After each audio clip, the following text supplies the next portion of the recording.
आहोत। खरं तर काल आपण बघितलं तर पुन्हा एकदा महाराष्ट्रामध्ये दोन लहान मुलींवर अत्याचार करण्यात आल्याच्या दोन घटना त्या ठिकाणी घडल्या।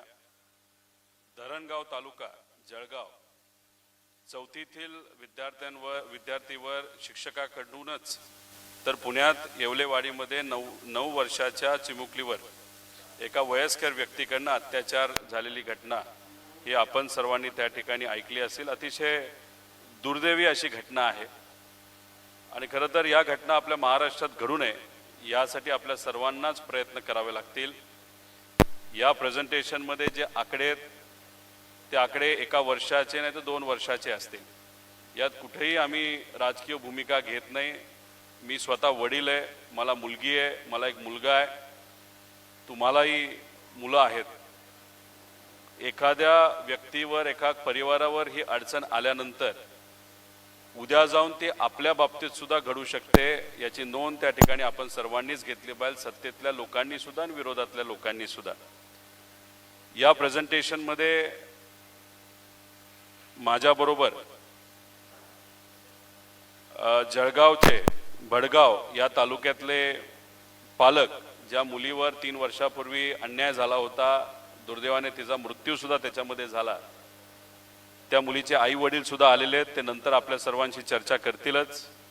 त्याच्याचबरोबर सासपडे सातारा इथं जी घटना 9-10 महिन्यापूर्वी झाली होती, त्या मुलीचे वडील सुद्धा इथं आपल्या सर्वांबरोबर चर्चा करण्यासाठी आलेले आहेत आणि त्यांची भूमिका काय, त्यांना काय अडचणी सोसाव्या लागतात हे सगळं ते स्वतः त्या तिथं सांगतील। खरं तर याच्यावरनं आपल्याला कळतंच, आपण सीता मातेचं त्या ठिकाणी दर्शन घेतो। प्रभू श्रीरामांनी सीता मातेवर अन्याय झाल्यानंतर काय केलं हे आपल्या सर्वांना माहिती आहे। छत्रपती शिवाजी महाराजांच्या महिलांच्या बाबतीतलं धोरण हे आपल्या सर्वांना माहीत आहे। पण त्याच आजच्या या महाराष्ट्रामध्ये, आज आपल्या या भारतामध्ये महिलांच्या सुरक्षतेच्या बाबतीतली काय परिस्थिती आहे ही बघितली तर मन थक्क होऊन जातं। आता याच्यात काही घटना गेल्या काही महिन्यांमध्ये आपण बघितल्या तर नसरापूरची घटना, 3 वर्षाची मुलगी, तिच्यावर 65 वर्षाच्या एका नराधमाने अत्याचार करून तिला चेचून मारलं।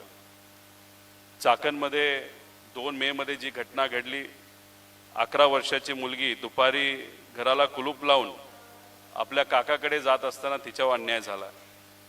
पालघरमध्ये मी स्वतः गेलो होतो, तिथं सुद्धा 13 वर्षाची मुलगी एका भोंदू बाबाली तिच्यावर अत्याचार केला।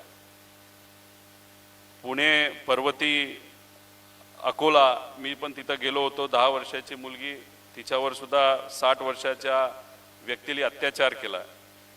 पुणे, थेऊर, गणेशपेठ पुणे आणि काल जळगावमध्ये आणि पुण्यामध्ये झालेली घटना, ह्या घटना आज चर्चेत आल्या। मीडियाच्या मदतीने लोकांनी केलेल्या आंदोलनामुळे खरं तर चर्चेत आल्या, पण खूप खोलात गेल्यानंतर आज महाराष्ट्राची काय परिस्थिती आहे। महिला अत्याचार आपल्या महाराष्ट्रामध्ये एकूण 1 वर्षात 50,000हून अधिक तिथं होत आहेत। म्हणजे दररोज 136 आणि दर तासाला 6 गुन्हे। म्हणजे मगाशी तासभर आधी मी आलो होतो, त्यात 6 गुन्हे महिलांच्या बाबतीतले आपल्या या महाराष्ट्रामध्ये घडलेले आहेत। बलात्काराच्या बाबतीत बोलायचं झालं तर 8,600 तासाला 1, म्हणजे आत्ता तुमच्याशी बोलताना 1 दुर्दैवाने बलात्कार आपल्या महाराष्ट्रात झाला असावा। विनयभंगाच्या केसेस 18,294, तासाला 2, अपहरण 10,000 गुन्हे, दर तासाला 1। आधी मुंबईमध्ये ही प्रेस कॉन्फरन्स आहे आणि मुंबईची पण परिस्थिती आपण बघितली तर मुंबईत रोज 4 बलात्कार, रोज 2 अल्पवयीन मुलींवर बलात्कार, रोज 6 विनयभंगाच्या केसेस, रोज 4 अपहरण, रोज लहान मुलीचे 4 अपहरण, अशी आजची मुंबईची, म्हणजे या देशातली फायनान्शियल कॅपिटल आपण ज्याला म्हणतो, अशी त्याची परिस्थिती आहे। बेपत्ता महिला ज्या झाल्या आणि मुली ज्या झाल्या त्याच्या केसेस तसे 1,17,000 केसेस आहेत। त्यातले 31,141 मुली अजून सापडलेल्या नाही। आता आपल्याला एप्स्टीनमध्ये काय घडतं हे माहिती, म्हणजे या मुलींवर काय घडलंय, काय घडते आता हे कोणालाच माहीत नाही. अल्पवयीन मुलींवर अत्याचार झालेत, बघितलेत, पण मग याच्यामध्ये कुठल्या रॅकेटमध्ये या मुलींना वापरण्यात आलं. त्याच्याचबरोबर काही ठिकाणी आपण खरातच्या प्रकरणात पण ऐकलंय की रक्ताची आंघोळ केली जाते, आणि त्याच्यात चर्चा जी होती ते मला माहीत नाही, त्याच्यात काही मला पुरावे नाहीत, पण लहान मुलींना तिथं मृत्यू करून त्यांच्यातलं रक्त तिथं वापरलं जातं अशी सुद्धा दुर्दैवाने त्या ठिकाणी चर्चा आहे. त्यामुळे या 31,141 मुलींचं झालं काय, त्याच्यामध्ये 4,500 मुली या अल्पवयीन आहेत. आणि सुरक्षित महाराष्ट्राचा आजची परिस्थिती NCRBच्या रिपोर्टच्या अनुषंगाने महिलांविरोधी एकूण गुन्हे उत्तर प्रदेशनंतर महाराष्ट्र दुसऱ्या क्रमांकावर, बलात्काराच्या बाबतीत तिसऱ्या क्रमांकावर, बलात्कार किंवा सामूहिक बलात्कार करून हत्या याच्यामध्ये तिसऱ्या नंबरवर, विनयभंग ओडिसा राजस्थान नंतर महाराष्ट्र तिसरा, लैंगिक छळमध्ये महाराष्ट्र दुसरा, महिलांवर पाळन स्टॉकिंग महाराष्ट्र पहिला, कुटुंबीय हिंसाचार महाराष्ट्र चौथा, महिलांवर ॲसिड हल्ले महाराष्ट्र तिसरा, महिला अपहरण महाराष्ट्र पहिला क्रमांकावर. विषय एवढाच आहे, याच्यावर आपल्याला कुठेही राजकारण करायचे नाही, पण गुन्हेगारीमध्ये आपण देशात आघाडीवर आहे, पण न्याय खऱ्या अर्थाने या महिलांना मिळतं का? गुन्हेगारी कमी करण्यासाठी प्रयत्न तर आपल्या सर्वांना करावेच लागतील, पण मग न्याय मिळतं का? आणि याच्यात तुम्ही हे जर बघितलं तर ही नेहमीची पद्धत आहे. एखाद्या मुलीवर अत्याचार झाला, त्याची चर्चा होते, लोक रस्त्यावर येतात, न्याय मागतात, मग नेते तिथं जातात, आमच्यासारखे असतील सत्ताधारी जातात, त्यांचं सांत्वन करतात, त्यांच्याशी चर्चा करतात, आणि मग मागणी होते ती कशाची, तर फास्ट ट्रॅक कोर्टची मागणी झाली. मीडिया तिथं पोचला, 2-3 दिवस वातावरण राहिलं, नेते तिथे आले, त्याच्यानंतर फास्ट ट्रॅक कोर्ट लागू होतं, आणि मग हळूहळू सगळ्या बातम्या ह्या कुठं कुठं कमी व्हायला लागतात. आणि मग बातम्या कमी झाल्यानंतर त्या कुटुंबाची आज परिस्थिती काय, कुटुंबाला कोर्टापर्यंत जाण्यापुरते तरी पैसे आहेत का? जर कोर्टामध्ये गेल्यानंतर त्यांचा दिवसाचा जो काय तिथं मजुरी बुडते त्यात त्यांचं घर चालणार आहे का? या बाबतीत दुर्दैवाने त्या ठिकाणी कुठेही चर्चा होत नाही.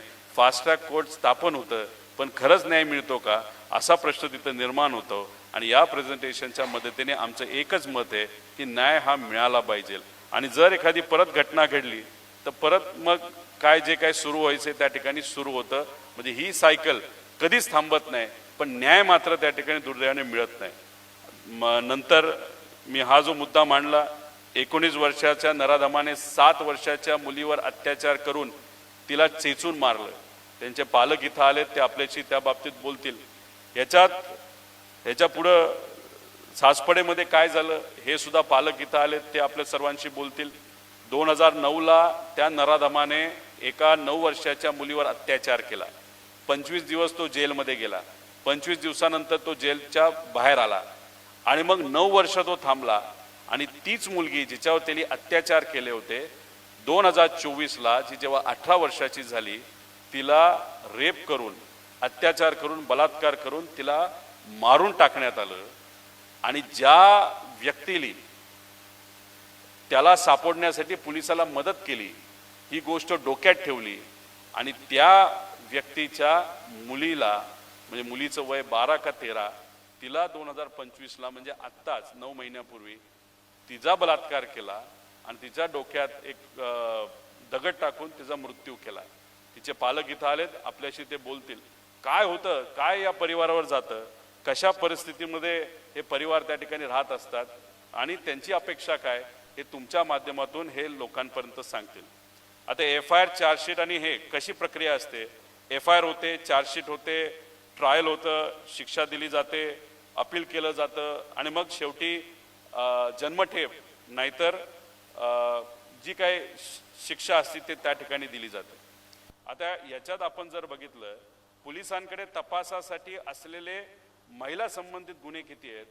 2023 मध्ये प्रलंबित गुन्हे होते 30,772. 2024ला नवीन नोंद किती झाली? 47,000, एकूण 48,000. आता या 78,000 या 78,000 पैकी 36,000 मध्ये आरोपपत्र दाखल झालं, चार्जशीट दाखल झाली. म्हणजे केवळ 46% केसेसमध्ये चार्जशीट दाखल झाली. चार्जशीटचा अर्थ असा असतो की तपास पूर्ण झाला आणि आता आम्ही चार्जशीट करत आहोत, पोलिसांकडून चार्जशीट केली जाते. म्हणजे 54% दुर्दैवाने चार्जशीट त्या ठिकाणी केली जात नाही. त्यामुळे ही अतिशय दुर्दैवाची गोष्ट आहे. आणि आपला महाराष्ट्र आज जर आपण बघितलं तर या देशामध्ये 22व्या नंबरला आहे. म्हणजे ही अतिशय दुर्दैवी गोष्ट आहे. त्यामुळे पोलिसांना तपास पटकीने व्हावा, चार्जशीट लवकर व्हावी यासाठी सुद्धा त्या ठिकाणी प्रयत्न करावे लागतील. आता ह्याच्यात कोर्टातील प्रलंबित महिलाच, कारण का आपण म्हणतो कोर्टात विषय गेला, विषय संपला, पण 2023ला महिलांच्या बाबतीतले प्रलंबित गुन्हे किती होते खटले? 2,93,000. आता याच्यामध्ये 2024 मध्ये नवीन किती आले? 36,699. एकूण झाले 3,29,707. या 3,29,707 पैकी 13,348 खटल्यांमध्ये सुनावणी पूर्ण झाली. हे प्रमाण किती आहे? तर फक्त 4%. मग 96% केसेसमध्ये जर सुनावणीच पूर्ण होत नसेल तर गरिबाली काय फक्त कोर्टाच्या फेरा मारायचे का? तर हा प्रश्न या ठिकाणी निर्माण होतो. 96% लोकांना अजूनपर्यंत कोर्टाच्या माध्यमातून त्या ठिकाणी न्याय हा मिळालेला नाही. आणि सगळ्या केसेस घेतले तर 25 लाख खटले, त्यामध्ये सुद्धा 6.5% खटल्यांमध्ये सुनावणी ही झालेली आहे. 96 ते 95% मध्ये झालेली नाही. पेंडन्सी म्हणजे काय की आता हे पालक जातात, कोर्टात बसतात, वकिलाशी बोलतात, यायला जायला पैसे खर्च करतात, कोर्टात काहीच होत नसतं. पोलिसांच्या लेवलला पेंडन्सी असते, त्यानंतर कोर्टाच्या लेवलला पेंडन्सी असते. हे बिचारे गरीब लोक बेजार होऊन जातात. मग नंतर शेवटी त्यांचीच इच्छा दुर्दैवाने आपल्या मुलीला न्याय देण्याची संपून जाते. जे लोक सामाजिक हितातून गाव म्हणून एकत्रित येऊन लढणारे असतात, पत्रकार तुमच्यासारखे जे लढणारे असतात, शेवटी म्हणतात अरे काहीच होत नाही, त्यांचंही कुठेतरी मनोबल कमी होतं. आणि याच्यात दुर्दैवाने काय होतं तर त्या चिमुकलीला न्याय देण्यामध्ये आपण कुठेतरी कमी पडतो. आपण जेव्हा म्हणतो तेव्हा समाज म्हणून, पत्रकार म्हणून, राजकीय नेते म्हणून, पोलीस म्हणून आणि कोर्टाचे जजेस आणि वकील म्हणून सुद्धा कुठं ना कुठेतरी आपण कमी पडतो. त्या पेंडन्सीमध्ये एक चार्जशीटच्या बाबतीत पेंडन्सी आहे, त्याच्याचबरोबर कोर्टामध्ये पेंडन्सी आहे. म्हणजे एक तर पालघरला आम्ही जेव्हा गेलो होतो तिथं असणारे आदिवासी समाजाच्या लोकांनी आम्हाला सांगितलं, हो अशा अनेक केसेस होतात, पण कोर्टात कोण जाणार, कसं लढणार, कुठून पैसा आणायचा, म्हणून आम्ही कोर्टात पण जात नाही आणि पोलीसकडे पण जात नाही. त्यामुळे ह्या ज्या केसेस आहेत ह्या कितीतरी जास्त केसेस असं लोकांचं मत आहे. त्यामुळे असं म्हणलं जायचं justice delayed is justice denied. Justice Suryakant साहेबांनी याला वेगळी स्टेटमेंट आणण्यात आली. Justice delayed is not only justice denied, it's justice destroyed. आता आज आम्हाला असं बोलावं लागेल, justice delayed is not only justice destroyed, it is betrayal of faith on judicial system. ही आजची परिस्थिती आहे. म्हणजे न्याय विलंब म्हणजे न्याय व्यवस्थेवरील विश्वास कुठंतरी कमी होणं, ह्याला आजची ही परिस्थिती. आणि हेच या पालकांचं झालंय. न्याय व्यवस्थेवर हळूहळू त्यांचा विश्वास तिथं कुठंतरी कमी होत चाललेला आहे. आणि दुर्दैव असं जसा वेळ जातो तसा जो क्रिमिनल असतो, नराधम असतो, जो जेलमध्ये जातो, तो स्वतःला खूप मोठा क्रिमिनल समजायला लागतो. आणि तिथं काय पद्धतीने ते लोक वागतात क्रिमिनल, हे तुम्हाला पालक नक्कीच सांगतील. आमची मागणी होती शक्ती कायद्याची. त्याचं मुख्य कारण असं आहे की शक्ती कायद्यामध्ये काही चांगले बदल आहेत, ते बदल आपल्या सर्वांसाठी महत्त्वाचे. आणि काही लोक म्हणतील राजकीय भूमिका वगैरे, अजिबात राजकीय भूमिका नाही. काही मोठे नेते फडणवीस साहेब असतील, त्याच्याचबरोबर गोरेताई असतील, यांनी सांगितलं की BNS कायद्यामध्ये आपण काही बदल केलेत, त्यामुळे शक्ती कायद्याची जरूरत नाही. असं नाही. त्या कायद्यामध्ये नक्कीच काही त्रुटी आहेत, ते आपल्याला भरून काढायचे असतील तर शक्ती कायदा आणणं फार महत्त्वाचं आहे. आता याच्यामध्ये शक्ती कायद्याच्या आधी म्हणजे IPC आणि ह्याच्यातला बदल सांगतो तुम्हाला. बलात्कारला कमीत कमी 10 वर्षाची जन्मठेप होती, पण त्याच्यामध्ये मृत्यूदंड नव्हता. शक्ती कायद्यामध्ये मृत्यूदंड आणलेला आहे. सामूहिक बलात्कारमध्ये मृत्यूदंड आणलेला आहे. अल्पवयीन मुलीवर सामूहिक बलात्कार केला तर जन्मठेप फक्त होती पूर्वीच्या कायद्यात, ती आपण मृत्यूदंड आणली. त्यानंतर ॲसिड हल्ला कमीत कमी 10 वर्षाची जन्मठेप, इथं मृत्यूदंड आहे. त्यानंतर ॲसिड हल्ला प्रयत्न कमीत कमी 5 ते 7 वर्षांपर्यंत सजा, ही 7 ते 10 वर्षांची सजा केली आहे आणि त्याच्याचबरोबर प्रिव्हेंटिव्ह सेक्शुअल असल्ट याच्यामध्ये सुद्धा आपण जर बघितलं असेल तर 20 वर्षाची जन्मठेप आहे, पण शक्ती कायद्यामध्ये तिथं मृत्यूदंड म्हणजे फाशीची शिक्षा ही देण्यात आलेली आहे. म्हणून हा कायदा नवीन आणा आमची प्रामाणिक म्हणणं आहे. शक्ती कायद्याचे तपास, सुनावणी आणि कालावधी जो आहे याच्यामध्ये फरक किती बघा. तपास आणि आरोपपत्र दाखल करण्यामध्ये CRPC 173 मध्ये 2 महिने आहे, शक्ती कायद्यात 30 दिवसामध्ये आहे. या सगळ्यांच्या केसेसमध्ये 60-60 दिवस दुर्दैवाने त्या ठिकाणी लागले. आणि याच्यात होतं असं, विटनेस जे असतात ते त्यांचं म्हणणं बदलतात, त्यांच्यावर प्रेशर आणलं जातं. सुनावणी कालावधी 2 महिने ते 30 दिवसावर शक्ती कायद्यात आणा असा आहे. अपील कालावधी हा 6 महिने तो 45 दिवसात आणा. म्हणजे 1.5 महिन्यामध्ये त्या मुलीला न्याय मिळाला पाहिजे, त्या परिवाराला न्याय मिळाला पाहिजे असे शक्ती कायद्यामध्ये प्रोव्हिजन आहे, जे दुर्दैवाने या CRPC आणि IPC ॲक्टमध्ये तिथं नाही. आता BNS आणि BNSS हा कायदा आला, त्याच्यामध्ये या सगळ्या गोष्टी घेतल्यात का तर अजिबात नाही. याच्यामध्ये सुद्धा तुम्ही बघितलं त्याच्यामध्ये काही प्रमाणात बदल झालेत, पण मृत्यूदंड हा दुर्दैवाने त्या ठिकाणी आणलेला नाही. त्याच्याचबरोबर अजून खोलात तुम्ही जर गेला तर त्याच्यामध्ये जेव्हा गँग रेपचा केस असेल, 20 वर्षाची जन्मठेप आहे, इथं आपल्याला मृत्यूदंड हा देण्याची प्रोव्हिजन त्याच्यामध्ये आहे. आणि BNS मधील त्रुटी कालमर्यादेच्या बाबतीत 2 महिने BNSS मध्ये तपास, तिथं 30 दिवस, BNS सेक्शन 2 महिने, सुनावणी 30 दिवस, अपील 6 महिने 45 दिवस, 1.5 महिन्यामध्ये हा विषय संपला पाहिजे. त्यामुळे BNSS मध्ये सुद्धा बदल करून त्याच्यामध्ये काही कडक गोष्टी आलेल्या नाहीत, त्या आणल्या गेल्या पाहिजे असं आमचं त्या ठिकाणी म्हणणं आहे. त्यामुळे BNSS मध्ये 10 महिने लागू शकतात. एका केसमध्ये साताऱ्यात 10 महिने ऑलरेडी झालेत, पण जजच्या समोर अजूनपर्यंत केस दुर्दैवाने ती आलीच नाही. आणि हे जळगावच्या बाबतीत 3 वर्ष झाले, 2 जजेस बदलले, तरी सुद्धा या परिवाराला दुर्दैवाने त्या ठिकाणी न्याय मिळालेला नाही. आणि मग आंदोलन करावं लागतं, रस्त्यावर यावं लागतं, पब्लिसिटी करावी लागते, मीडियाला हा विषय उचलावा लागतो, मग स्पेशल कोर्ट करण्यात येतं. पण शक्ती कायद्यामध्ये एक स्पेशल बिल आहे, ते स्पेशल कोर्ट्स अंडर शक्ती लॉ बिलमध्ये त्याच्यात काय केलंय तर प्रत्येक जिल्ह्याला महिलासाठी एक वेगळं कोर्ट करण्यात येणार असं त्याच्यात नमूद केलं आहे. म्हणजे प्रत्येक जिल्ह्याला फक्त महिलांसाठी एक वेगळं कोर्ट आणि वेगळा जज, जेणेकरून हे सगळी प्रकरणं ही आपल्याला लवकरात लवकर त्या ठिकाणी त्या प्रकरणामध्ये न्याय देता येईल अशी भूमिका होती. Exclusive special court, special police team, जसं तमिळनाडूमध्ये नवीन CM आले विजय, त्यांनी लगेच स्पेशल पोलीस टीम महिलांच्या बाबतीत तिथं आदेश काढला, तसा आदेश आपल्या महाराष्ट्रामध्ये काढला तर तपास करायला थोडंसं सोपं जाणार आहे. आणि पीडितासाठी सेवा संस्था, woman and child offender registry, आता जे इथं पुण्यामध्ये काही दिवसांपूर्वी केस झाली, तो रेग्युलर ऑफेंडर होता नसरापूरची. जर पोलिसांना आधीच कळलं असतं की हा रेग्युलर ऑफेंडर आहे, त्याच्यावर लक्ष ठेवता आलं असतं, रजिस्ट्री असली असती तर.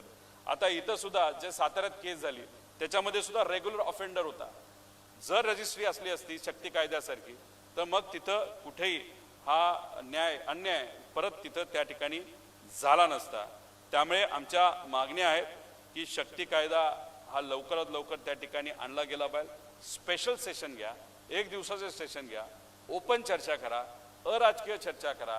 कारण हा विषय घेत असताना मला सुद्धा मुलगी आहे, तुम्हाला मुलगी आहे, सगळ्यांनाच मुली आहेत, आपल्या परिवारामध्ये मुली आहेत. त्यामुळे याच्यावर कुणीही राजकारण केलं नाही पाहिजे.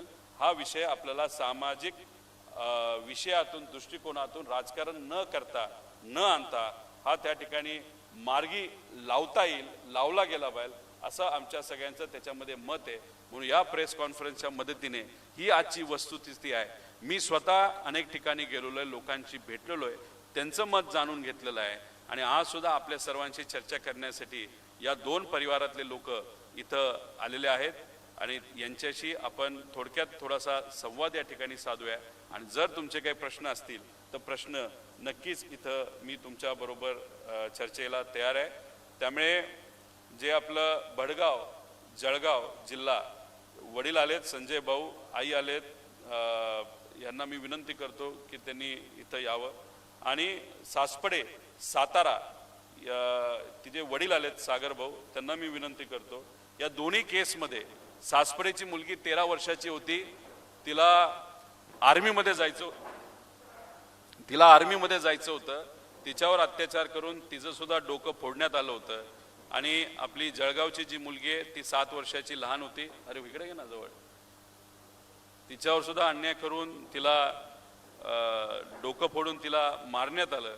त्यामुळे ह्या ज्या काही घटना आहेत त्या अतिशय वाईट घटना आहेत. त्यामुळे आपण सर्वजण इकडे,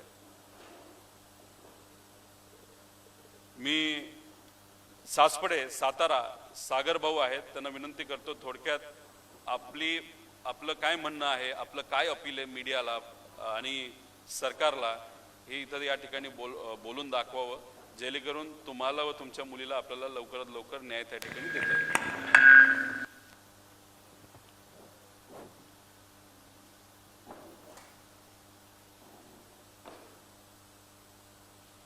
नमस्कार. माझ्या फक्त मुलीला न्याय फक्त मिळाला पाहिजे.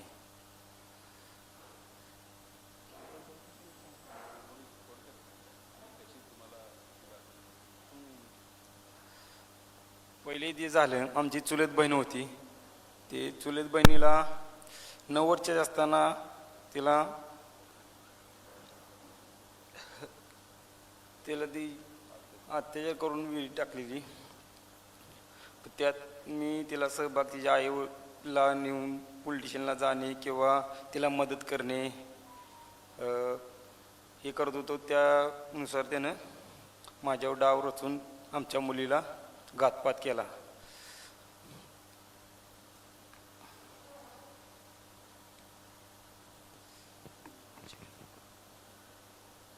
त्यांच्याच पुतणीवर 2009ला अत्याचार केला. ती 18 वर्ष, त्यातून तो सुटून आला बाहेर. 18 वर्षाची जेव्हा झाली तेव्हा तिला मारून तिला विहिरीत टाकण्यात आलं. त्यातून पण तो तसा सुटला. आणि आता यांनी त्या मुलीला न्याय देण्यासाठी पोलिसांची मदत केली म्हणून हे गोष्ट डोक्यात ठेवून यांच्या मुलीवर अत्याचार केला.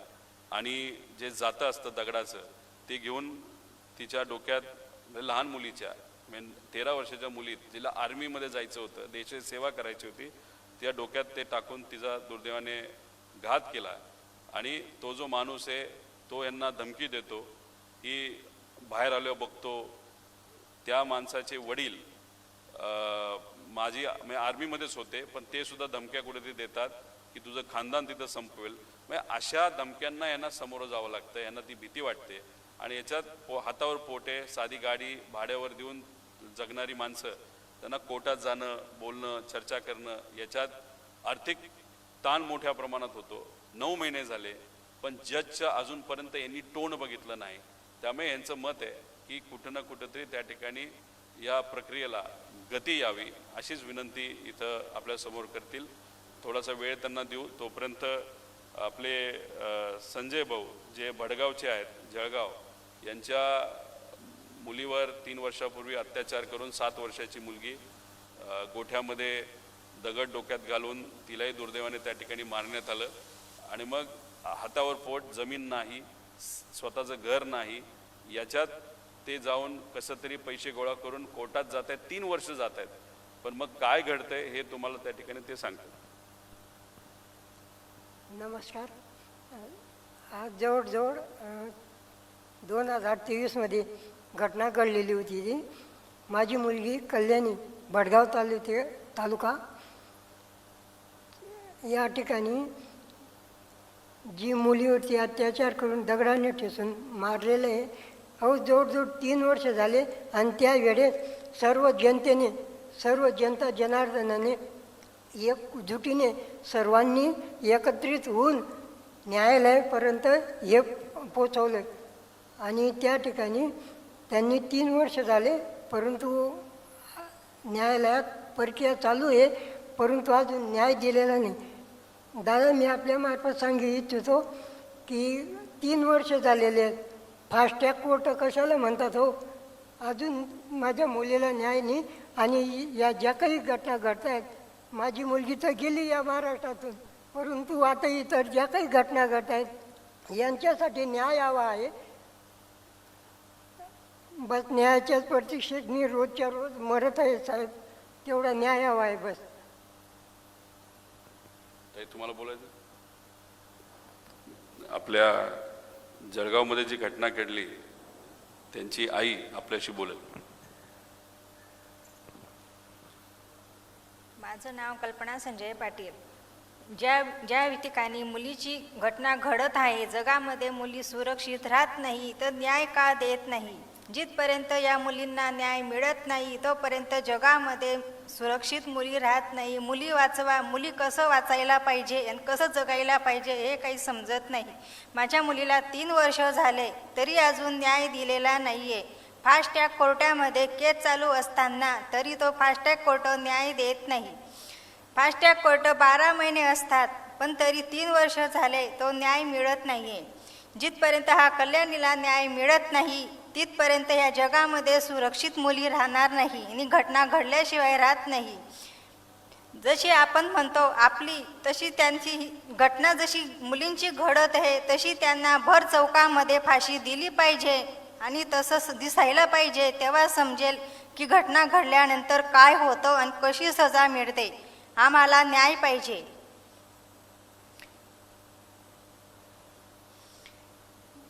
आपण जर घराच्या बाहेर जर गेलो तिथपर्यंत मुलींना म्हणता कुठे जाते कुठे जाते. घरात येऊन जर असं घटना घडतात तर कसं जगावं जगामध्ये हे कळत नाहीये.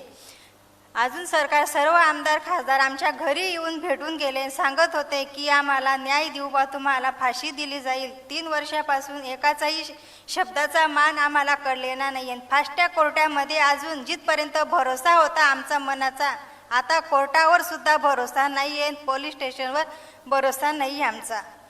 कसं राहावं, कसं जगावं, मुलींनी कसं सुरक्षित राहायला पाहिजे, अशी घटना जगात घडायला नको पाहिजे. म्हणून आम्ही न्याय मागताय. नमस्कार. यांची विनंती होती की महाराष्ट्राचे पोलिसाचे जे प्रमुख आहेत त्यांना आम्हाला भेटायचं आहे की आपली प्रेस कॉन्फरन्स झाल्यानंतर DGP साहेबांकडे आम्ही जाणार आहोत. यांच्या काही गोष्टी आहेत, काही म्हणणं आहे ते आपण त्यांच्यासमोर त्या ठिकाणी मांडू आणि मग त्यांच्याकडनं आणि सरकारकडनं नक्कीच या बाबतीत काही ना काहीतरी विचार केला जाईल. त्याच्याचबरोबर हे जे काही प्रेझेंटेशन आणि अधिकची माहिती आहे ती प्रत्येक आमदार आणि खासदारापर्यंत मी पोहोचवण्याचा प्रयत्न करेल. पत्रकार व त्यांचे जे संपादक आहेत त्यांच्यापर्यंत पोहोचवण्याचा प्रयत्न करेल. काही झालं तरी या येणाऱ्या अधिवेशनामध्ये हा मुद्दा आज घेणं आपल्या सर्वांसाठी अतिशय महत्त्वाचं आहे. त्यामुळे हा लढा ज्या मुलींवर अत्याचार झाला त्यांना न्याय देण्याचा आहेच, पण उद्या जाऊन कुठल्याच मुलीवर महिलेवर अत्याचार होऊ नये या हेतूतून हा लढा त्या ठिकाणी आपल्याला लढावं लागेल. एवढंच या ठिकाणी आपल्या सर्वांना सांगतो. तुम्ही सर्वजण या प्रेस कॉन्फरन्सला आलात त्यासाठी मी मनापासून आपल्या सर्वांचे आभार व्यक्त करतो. या विषयाच्या बाबतीत जर आपल्याला काही प्रश्न असतील तर नक्कीच आपण विचारा आणि जर याच्या हे सोडून जर दुसरे काय असतील तर मग हे सर्व पालक स्टेजवरनं खाली गेल्यानंतर मग आपण राजकीय नाही ते इतर विषय याच्यामध्ये घेऊ शकतो.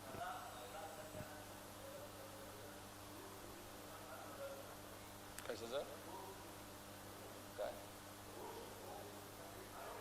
हां नाही काय होतंय की याच्यामध्ये तुम्ही बघितलं असेल की कोर्टात जेव्हा एखादी केस जाते तर त्याच्यात फक्त 6% केसेसमध्ये नाही तर 4% केसेसमध्ये सुनावणी होऊन निकाल दिला जातो, पण 95% केसेसमध्ये दुर्दैवाने सुनावणी संपतच नाही, निकाल दिला जात नाही. ही आजची परिस्थिती आहे. त्यामुळे मग काय असतं की पोलिसांकडनं अन्याय झाला, श्रीमंत लोकांकडनं अन्याय झाला तर गरिबाचं मत असतं की आम्हाला न्यायालयामध्ये न्याय मिळेल. पण तिथं सुद्धा प्रक्रिया जर आपण बघितली बऱ्याच केसेस असतात, 25 लाख केसेस पेंडिंग आहेत, त्यात न्यायालय तरी काय करणार. त्यामुळे स्पेशल कोर्ट जर या विषयासाठी महिलांच्या सुरक्षेसाठी जर करण्यात आलं, जे शक्ती कायद्यामध्ये प्रोव्हिजन होतं, तरच मुलींना आणि महिलांना तिथं न्याय मिळू शकतो. म्हणून सरकारला विनंती करतो की लवकरात लवकर आपल्याला शक्ती कायद्यामध्ये दिलेल्या ज्या काही गोष्टी आहेत, जे काही चेंजेस आहेत कायद्यामध्ये ते स्वीकारणं फार महत्त्वाचं आहे.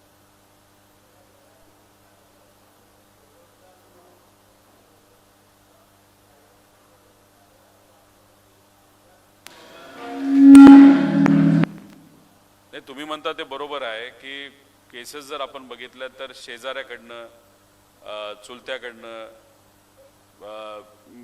वडिलांच्या मित्राकडनं, अशा काही जवळच्या लोकांकडनं या केसेस तिथं होतात.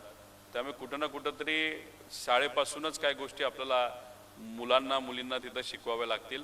पण ही प्रक्रिया थोडी लांब आहे. ही प्रक्रिया थोडीशी लांब आहे. आपलं काय मत आहे आणि ह्यांचं काय मत आहे आणि प्रत्येक परिवारावर ज्यांच्या अन्याय होतो त्यांचं मत आहे की एक अशी केस करून दाखवा की असं काहीतरी करा की उद्या जाऊन कोणाचंही धाडस झालं नाही पाहिजे की एक कृत्य करायला. आता काही काही लोकांचं तर मत आहे की त्यांना आमच्या गावात सोडा, त्याला काय दगडाली चेचायचं कशाला आम्ही करू. पण हे कुठं संविधानामध्ये नाहीतर लॉमध्ये हे बसत नाही. त्यामुळे एक असं एक कुठंतरी कोर्टाकडनं निकाल दिला गेला पाहिजे, सरकारने या बाबतीत पाठपुरावा केला पाहिजे की नाहीतर कायदाच बदलला गेला पाहिजे की उद्या जाऊन कोणाला हे कृत्य करण्यापासून भीती वाटली पाहिजे. आज दुर्दैव असं भीती वाटत नाही. न पोलिसाची भीती वाटते, न कोर्टाची भीती वाटते, असंच ते चालत राहतं. त्यामुळे हे असं असेल तर मग अशात मुलींना आणि महिलांना दुर्दैवाने न्याय मिळू शकणार नाही.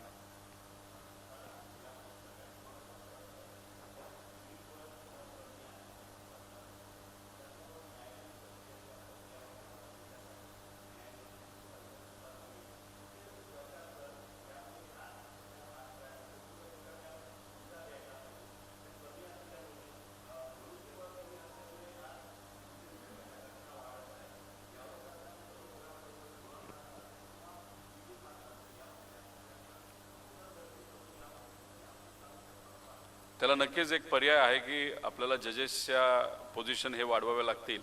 त्यासाठी आपल्याला हायकोर्ट बरोबर पाठपुरावा करावा लागेल.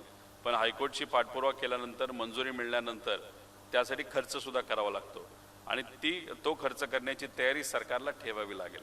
वायपाट दुसरा खर्च कमी केला, अतिरिक्त खर्च जो दुसरीकडे केला जातो ते न करता असा जर इथं खर्च केला गेला तर मग या गरिबांना न्याय मिळू शकतो ना. आता हे काय लोक म्हणतात अरे यांना पब्लिक प्रॉसिक्युटर दिला जातो तर थोडे यांना पैसे पडतात. अरे पण यावं लागतं, जावं लागतं, पैसे नसल्यामुळे वडापाव खावा लागतो, बऱ्याच काही अडचणी असतात, यायला जायला वेळ जातो, त्यात त्यांची मजुरी जाते.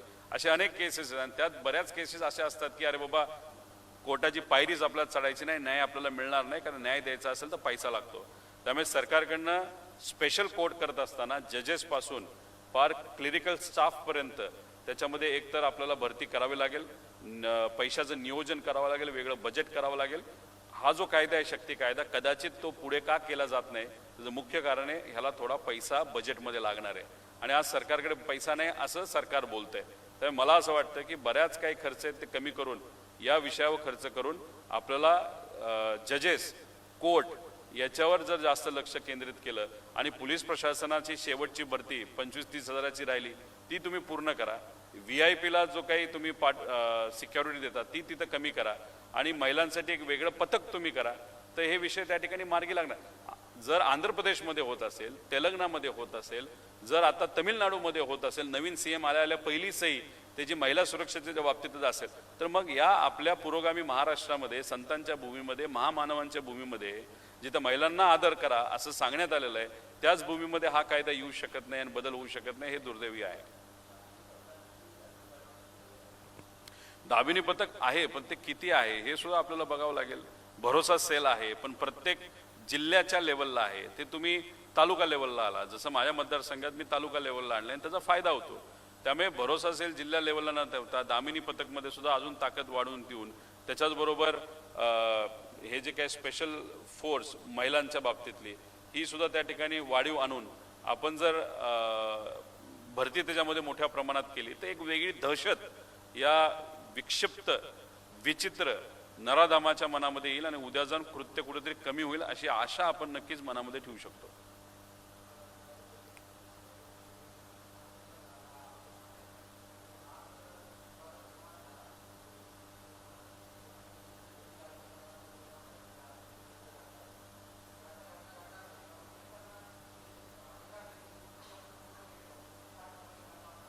शंभर टक्के पोलिसांचे हात कुठेतरी आज बांधले गेले आहेत, ते मोकळे केले पाहिजे आणि त्याचं काम हे नेत्यांनीच पहिलं केलं पाहिजे. नेते विरोधातले असू द्या नाही तर सत्तेतले असू द्या, गुंडांबरोबर जे फोटो काढले जातात, गुंडांना जे मंत्रालयामध्ये घेऊन नेलं जातं, गुंडांच्या वाढदिवसापासून फार लहान मुलांच्या त्यांच्या वाढदिवसापर्यंत हे जे काही नेते जातात, पासपोर्टला मदत करतात नाही तर वेगळा कुठेतरी संदेश त्या ठिकाणी देतात. यामुळे झालं असं की गुंडांना असं वाटतं की सरकार आमचं आहे आणि दुर्दैव पोलिसांना असं वाटतं अरे हा तर त्या नेत्याच्या जवळचा आहे, त्याच्या कार्यकर्त्यावर नाही तर टपोऱ्या माणसांवर जर आपण कारवाई केली तर आपली उद्या अडचण होऊ शकते.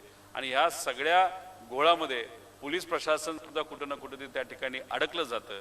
त्यामुळे एकदा मोकळा श्वास घेऊ द्या पोलीस डिपार्टमेंटला, मग एकेकाला सरळ केल्याशिवाय हे राहणार नाही. कॉलेजेस आणि शाळा माध्यमिकपासून पुढे तिथं पोलिसांचं पथक असलंच पाहिजे. आज जे काही रोमिओज मोटरसायकलवर येण्यासारखे फिरतात, आता बारामतीचा विषय काही दिवसांपूर्वी मी घेतला होता, माझ्या मतदारसंघामध्ये सुद्धा तशीच काही परिस्थिती आहे. जेव्हा मी नसरापूरला गेलो होतो तिथले पालक मला भेटले आणि म्हणले ही दुर्दैवी घटना घडली, पण तिथे एक कॉलेज आहे, पोलिसांना सांगा त्या ब्रिजच्या खाली तुम्ही तिथं रोज उभं राहा, कारण हे प्रकार आता वाढत चाललेत. आता मी दिवेघाटचा मुद्दा काही दिवसांपूर्वी व्हिडिओ काढला होता. 200 मुलं दारू पित होते, ड्रग्ज करत होते, हातात कोयता होता, तलवार होती आणि ते बुलेट, त्याचा जो आवाज, हे असं जर दिवसा ढवळ्याने तर रात्री होत चाललं तर पोलीस प्रशासन कुठेतरी कमी पडते, नाही तर पोलिसांचे हात बांधले गेलेत असं आपल्याला म्हणावं लागेल. ठीक आहे. देखो, महाराष्ट्र में जिस तरीके से महिलाओं के ऊपर अत्याचार बढ़ते जा रहे हैं वो बहुत डेंजरस चीज़ है. एक साल में 50,000 के आगे महिलाओं के ऊपर अत्याचार महाराष्ट्र में वहाँ पे हुए हैं. हर एक घंटे में एक बलात्कार, मतलब दिन में 24 बलात्कार यहाँ पे चल रहे हैं. बच्चों के केसेस में, पॉस्को के केसेस भी अनफॉर्चुनेटली महाराष्ट्र में बढ़ते जा रहे हैं. इसमें हमको राजनीति नहीं करना, सिर्फ हमारा कहना है कि जो लॉज है वो थोड़ा सा स्ट्रिक्ट करने की ज़रूरत है. महाराष्ट्र सरकार में 2020 में एक शक्ति कायदा पास किया था और एक स्पेशल कोर्ट कायदा पास किया था. ये दोनों कायदा महिलाओं की सुरक्षता के लिए बहुत इम्पोर्टेंट थे. लेकिन कोई भी कायदा यहाँ पे जो पास होता है वो दिल्ली पार्लियामेंट वहाँ पे जाता है या सरकार के पास जाता है, वहाँ पे भी वो सरकार ने उसको अप्रूवल देना पड़ता है या होम डिपार्टमेंट ने अप्रूवल देना पड़ता है. अनफॉर्चुनेटली महाराष्ट्र के शक्ति कायदा को होम डिपार्टमेंट, सेंट्रल गवर्नमेंट, वो अप्रूवल वहाँ पे नहीं मिला. कुछ त्रुटि निकाली गई और महाराष्ट्र के पास वापस भेजा गया. लेकिन महाराष्ट्र में वो वापस आने के बाद 4 साल हो गए, वापस वो कायदा वापस दिल्ली वहाँ पे नहीं भेजा गया. उसमें जो टाइमलाइंस है वो कम किए गए. पुराने टाइमलाइंस में या बीएनएस का नया जो कायदा है उसमें कम से कम 10 महीना से 12 महीना तक वहाँ पे वो सुनावनी चलती है या प्रोसेस चलती है. लेकिन जो शक्ति कायदा है वहाँ पे ज़्यादा से ज़्यादा 1.5 महीना ऐसे उसमें. और जो कैपिटल पनिशमेंट है जिसको आप हैंगिंग की बात करते हो, वो पहले कायदा में इतना अग्रेसिवली नहीं था. अभी शक्ति कायदा में वो अग्रेसिवली हैंगिंग या कैपिटल पनिशमेंट को वहाँ पे अनुमति वहाँ पे दी गई थी उस कायदा में. और हर एक स्टेट में, हर एक डिस्ट्रिक्ट में एक स्पेशल कोर्ट महिलाओं के लिए वहाँ पे उसका प्रोविज़न था. उसी के साथ महिला सुरक्षा के लिए अलग पुलिस डिपार्टमेंट में एक डिपार्टमेंट किया जाएगा. ऐसे कुछ वहाँ पे प्रोविजंस थे. अनफॉर्चुनेटली वो एक्सेप्ट नहीं हुए. अभी हमारे साथ 2 फैमिलीज़ हैं, उनके ऊपर बहुत बड़ा अत्याचार वहाँ पे हुआ था. उनके जो बेटियाँ हैं उनके ऊपर अत्याचार करके उनको मार दिया गया. लेकिन एक फैमिली में 9 महीना हो गए, कुछ भी नहीं हो रहा, और दूसरे फैमिली में 3 साल हो गए, फास्ट ट्रैक कोर्ट होते हुए भी कुछ नहीं हुआ. इनका कहना, हमारा कहना यही है कि कायदा में बदल करो, जिसके कारण आगे जाके ये जो गलत विचार के लोग हैं, जो गलत तरीके का वहाँ पे अत्याचार लड़कियों के ऊपर करते हैं या उनको मार दिया जाता है, उनके ऊपर कुछ न कुछ तो लॉ का एक डर होना चाहिए. वो डर या वो अच्छा लॉ लाने की महाराष्ट्र में ज़रूरत है, ऐसे हम सबको लगता है. इसलिए हम अपील करते हैं सरकार को कि आने वाले महाराष्ट्र के अधिवेशन में, सेशन में ये विषय को खास बात दी जाए, खास ध्यान दिया जाए. और सेशन में एक शक्ति कायदा, जो अनिल जी देशमुख जब होम मिनिस्टर थे उन्होंने ये कायदा लाने के लिए बहुत प्रयास किया था, वो कायदा वापस एक बार लाके पास किया जाए, जिसके कारण यहाँ पे कायदा व सुव्यवस्था की परिस्थिति महिलाओं के बारे में वहाँ पे चेंज और इम्प्रूव हो सकती है.